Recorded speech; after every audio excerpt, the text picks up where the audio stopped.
It's your boy Teezy. You know I've been going through a lot. I'm a little high, you know what I'm saying, but I want to pose a question. Who would really help somebody like me? You know what I'm saying? I've been locked up half of my life, straight out of prison. You know, kind of forced into the lifestyle of the thug life. And church folks always tell me, come as you are. And the very well time I come as I am, they won't allow me in the door. Because of the way I look, because of the way I sound. Now, I got respect for the Lord's house. I don't go up to the Lord's house with a cigarette, you know what I'm saying?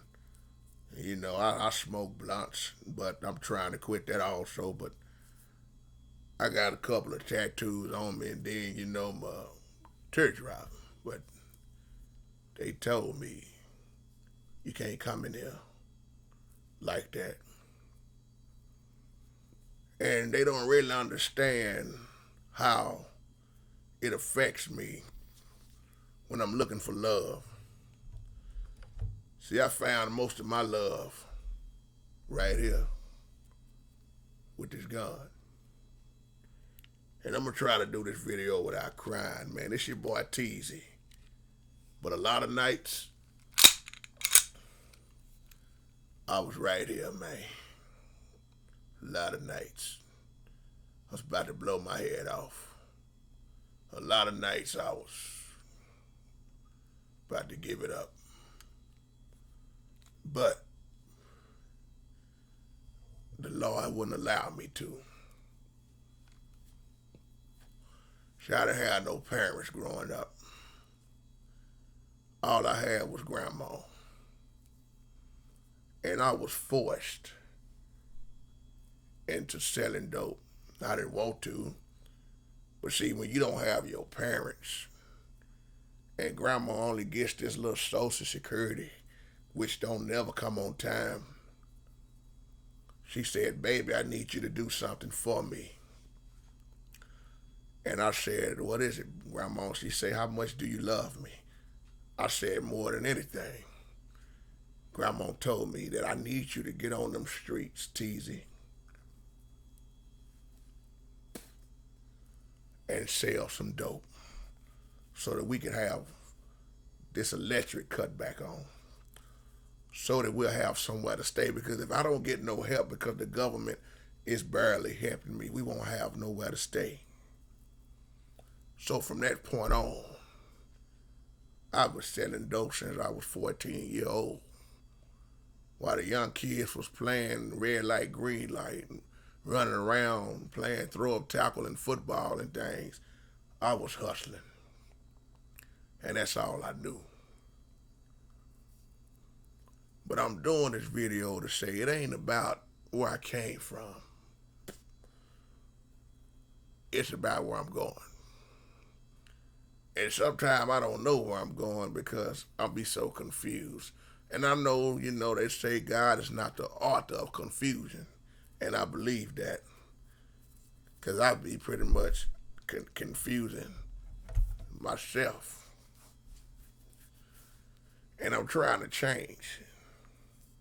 But what I don't understand is when I go off in the church, I don't feel welcome. I don't feel so at home. And last time I checked, Christ came for the sinners, man. And when the Lord called my grandma in, I'm getting a little teary eyed, y'all just excuse me. But when the Lord called my grandma in, I didn't understand. And I said, why would you take the only person left who loves me, who's here for me? And I didn't understand that. And I became angry with God for a long time, brothers and sisters. But I started understanding a little more because Big Mama would always say when she was living that, baby, I'm not gonna always be around here forever. And that one day you're gonna have to get on your own. But I didn't know that one day was coming this quick. See, I don't have nobody to pray for me.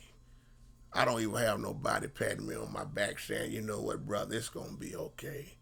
All I have is people up against me because they look at who I am, who I used to be. And that's why it breaks me into pieces when I try to go into church. They tell me I don't look right. One church wouldn't let me in because of the tattoos I had on my arm. The other one said, you can't come in here with these drops on your eyes. And I thought that the last time I checked that when Christ came, he came for the sinners. See, Christ wouldn't have been worried about this cigarette in my hand. He would have been schooling me on salvation. And my question is, in this video, what's up with the church? How is it now? We got less people praying for each other. There's no reaching out. Why won't nobody reach out to me? I can't figure this out to save my life. Everything I was taught growing up about church was a lie. I see more and more preachers standing in the pulpit begging the hell out of folk for money, and they sitting in a regular church, but the preacher pull up in a nice BMW. But he want to look down on me, telling me, oh, you so dope. But at the same time, what make you greater than me? Okay, yeah, I admit what I did. I sold some dope. I got busted. But you up in there selling salvation. Seem like you really worse off than I am. How is it now that Christ died on the cross and now he's for sale? See, that's why I don't go to church. I just piss some of them preachers off with that. But here I am, pouring my heart out. I get sick, man, when I go to that store down there on that block, and I always see the Reverend come out, and when I speak to him and say, how you doing, Rev? He look at me like that, and he keep on moving. Because in his eyes, I'm a nobody. But in God's eyes, I'm a somebody. I told you earlier in this video, when I lost everybody, I almost lost my mind. One night I almost pulled the trigger. I looked down that barrel and I saw my life flash right before my eyes, man. But I just couldn't seem to pull it. And from that day on, I had a whole nother outlook at life. See, I ain't never been in trouble no more. Because I found out it wasn't nothing that God done to me. It was what I was doing to myself. And the first step to recognizing you got a problem is to recognize you got a problem. We don't want to tell ourselves what's really wrong with ourselves. And I said, God has always been good. He promised to never leave me. He promised to never forsake me. He said, I will always be with you, even until the end of times, man. And I've been keeping up with that scripture for a long time. See, we to the point now with these end times, man. I'm so confused about end times because I see preachers telling you he's coming tomorrow. And then they begging the hell out of you for all your money. And it's funny because if he's coming tomorrow, what in the hell you need all the money for when he said you ain't going to be able to take nothing with you? False information. False preachers. I'm just pouring my heart out, man, letting y'all know a little something, you know. But who would really reach out to me if I came and knocked on your door right now and said I'm hungry? Would you give me a hot meal? If I came knocked on your door and say, do you know anybody hiring a convicted fella like me, would you pass on the information? Or would you just look down on me? If I came and knocked on your door and said, I just simply need prayer, would you pray for me on your doorstep? Or would you say, I gotta wait till Sunday morning because you too religious? See, this is the type of thing that folk are doing to me nowadays. And I'm crying out for help. I got a cousin by the name of Tyrone. And Tyrone been hitting hard times for a long time. And that's why Tyrone don't go to church no more. Orange Flavor and PP Drawings. Y'all know Tyrone the sinner. They call him Tyrone the sinner. So they call me Teezy. And Teezy been struggling. You know, when you lose everybody, you can't never say what you won't do. I wonder what most folk would do right now if they didn't have their wife no more, their children no more, their closest loved ones no more. What would they do? Would they be ready to end their life? Or could they really go on? If God took the closest people away from you right now, how could you deal with it? I learned something in this life. Never say what you won't do, because 15 minutes out of a man's life without him even thinking about something, he's liable to do anything, just like I done. But I love this thing called forgiveness. You know what I'm saying? But I found out most church folk, they can't do it, I rock. I met this girl on her by the name of I rock, and they cannot forgive. They say they can. I heard people walking around there, they be tripping about it, be talking about it. You know what, Tweezy? I forgive, but I didn't forget. And my question be back to them, did you really actually forgive them? Because sometimes when you don't forget, you keep a grudge and you hold on to that grudge for years and years, and you really ain't truly forgave that person. At least that's how I was. But I'm better now, you know what I'm saying? I heard a song by a guy named Pastor Marvin Sapp. I think it was called I Never Could Have Made It, man. But let me tell you why I heard that song at. This gonna trip y'all out. I heard it in the club. Let me say that again. I heard that song in the club. That song was so powerful that it was playing in the club. And that's the night, another night, I had a dramatic change in my life. And people are always talking about don't go to the club, and them folks in there sinning and they drinking and they cursing and listening to that rap music. And I found out church folk do the same damn thing.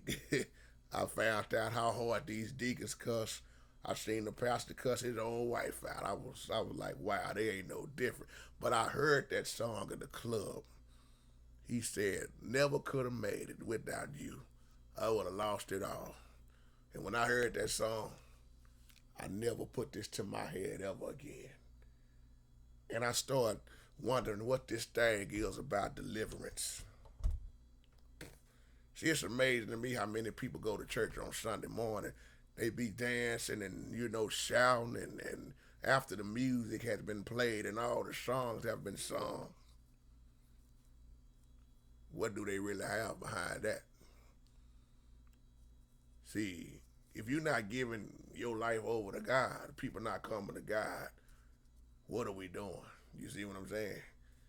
That's why I expect sinners to keep doing what they do if they don't know God.